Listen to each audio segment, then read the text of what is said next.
Today we saw Golden Boy. Golden Boy is centering around Joe Bonaparte, a young man who is deciding what he wants to be in life. His family has one path for him, which involves him playing a violin. He has other dreams, which we learn involve boxing. He wants the fame and fortune that boxing brings, maybe, right? So he has to choose. He chooses boxing, of course. You end up following him in his boxing career, and you see everybody around him using him for one purpose or another. So Joe has a manager named Tom, and his girlfriend's name is Lorna. And of course, this becomes a triangle. Lorna and Joe actually have feelings for each other. And then you see him just moving in stages towards, stardom. Seth Newmark plays the part of Joe, and he is very good at this part. I was very, very impressed. His character has a huge development, a huge arc. You believe his growth, you believe what he's becoming, and you can see his struggle that he suffers with. Yvonne Strahovski plays Lorna.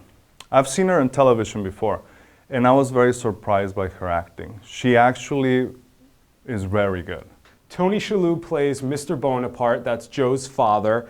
Tony Shalhoub puts on an outstanding performance. I believe it is award-worthy. I just liked watching him. This guy, you believe him, you want to cry with him when he cries, you want to feel the pain that he feels.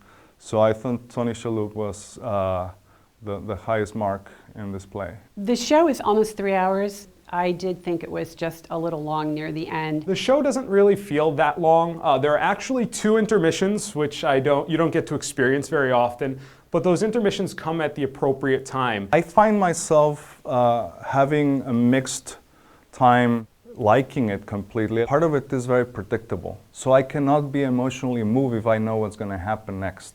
There were times right near the end where I thought it was a little melodramatic. I felt like I was watching a soap opera at times. Overall, the play is very well written. The dialogue is wonderful. If you're looking for a very good piece of theater, one that doesn't blow your mind with respect to shock value, that doesn't have big lights and big sets and everything like that, this is a show for you. For my friends who I go to the theater with all the time, I would highly recommend this play.